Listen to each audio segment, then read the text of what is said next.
Olá, internautas pensadores! Bem-vindos a mais um vídeo do Sublime Filosofia. Aqui é o professor João Paulo Rodrigues falando, mestre em filosofia. E por que existe tanta treta na democracia? Eu estou sentindo uma treta! Mas democrático mesmo é vocês terem toda a liberdade de se inscrever no canal e curtir esse vídeo. Muito obrigado! A democracia é o regime político presente em boa parte dos países ocidentais contemporâneos. Na descrição do vídeo tem um link na qual você pode analisar o índice de democracia de cada país, índice esse na qual o Brasil se encontra no 52º lugar. Apesar da atualidade da democracia, seu termo é antigo. Por isso, precisamos primeiro entender o significado da palavra democracia. Sua etimologia provém dos conceitos gregos demo, que significa povo, e kratos, que significa poder ou governo. Logo, democracia seria o poder do povo ou governo do povo.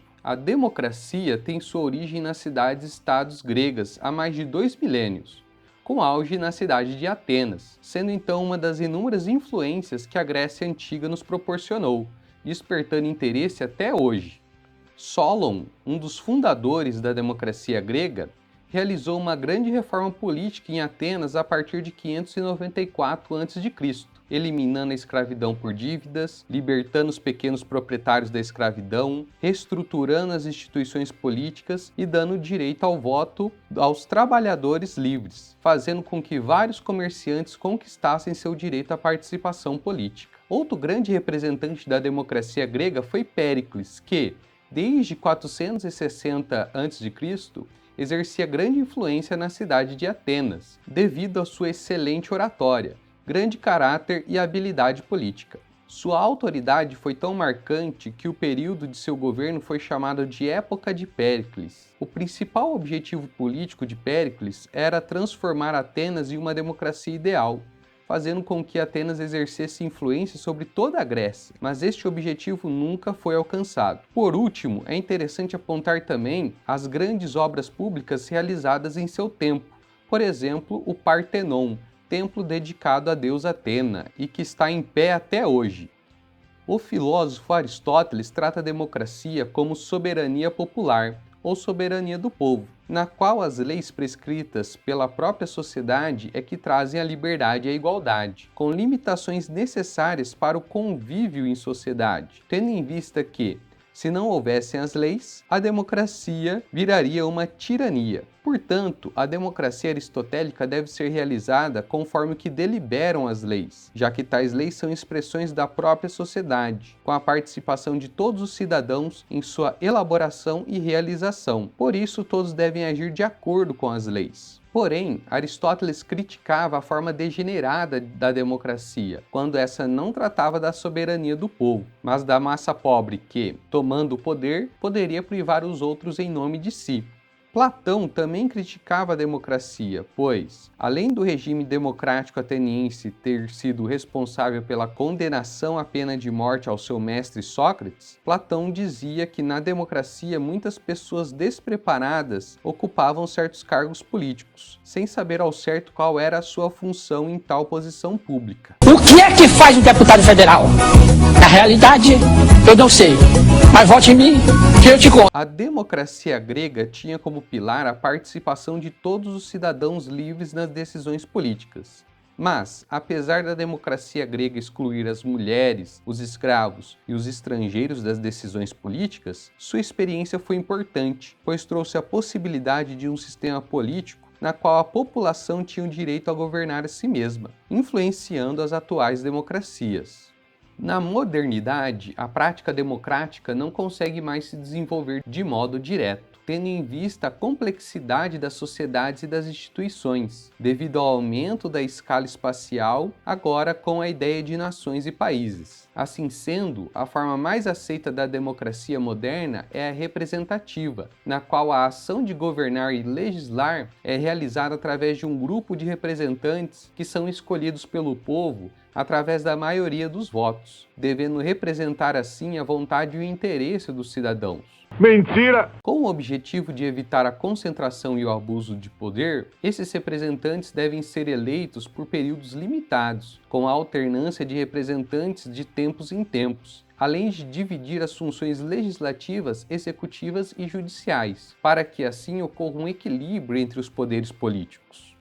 Quem discorreu muito bem sobre essa divisão dos poderes políticos foi o filósofo francês Charles Louis de Secondat, o Barão de Montesquieu. Sua teoria política, conhecida como Teoria dos Três Poderes, adotada inclusive na política brasileira, traz a ideia de uma representação política equilibrada, na qual o poder político deve ser repartido em três instâncias: o poder legislativo, encarregado pela elaboração das leis, o poder executivo, que tem o objetivo de pôr em prática as leis aprovadas, e o poder judiciário, incumbido de refletir e julgar segundo as leis aprovadas. Esses três poderes devem fiscalizar uns aos outros, para que nenhum se sobressaia ou tente influenciar o outro. Por isso, não faria sentido pedir pelo fechamento de qualquer uma de suas instâncias, pois todas elas são necessárias para a realização do Estado democrático de direito, visto que seus representantes são escolhidos pela própria sociedade,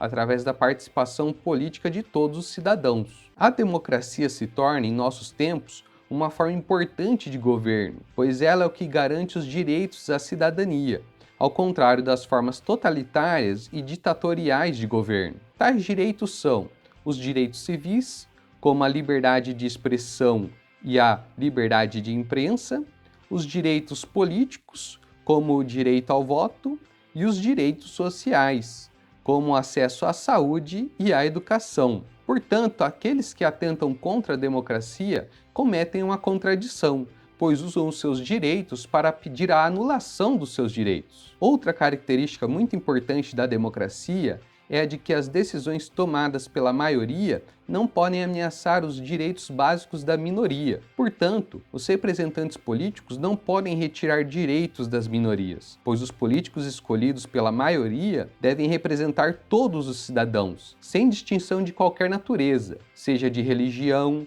de classe social, de gênero, de idade ou de raça. A democracia representativa também possui muitas críticas, entre elas a de que o poder político acabou por ser dominado por uma minoria detentora do poder econômico e das famosas bancadas do boi, da bala e da Bíblia. Outra crítica é de que os representantes políticos não se preocupam com os direitos da sociedade e se importam somente com os seus próprios benefícios. E o povo, eu quero que se lasque todo. Além de não conseguirem dar conta da desigualdade social e do fato da corrupção estar incontrolável. Mesmo assim, é importante mencionar a ideia de que a democracia é a forma política do dissenso, pois é normal que haja discordância dentro do processo democrático, já que tais oposições são necessárias para mover as engrenagens da política democrática, baseada na participação da população, esta que é atualmente plural e complexa, tendo em vista as diferenças entre os seres humanos que compõem a sociedade contemporânea. Por isso,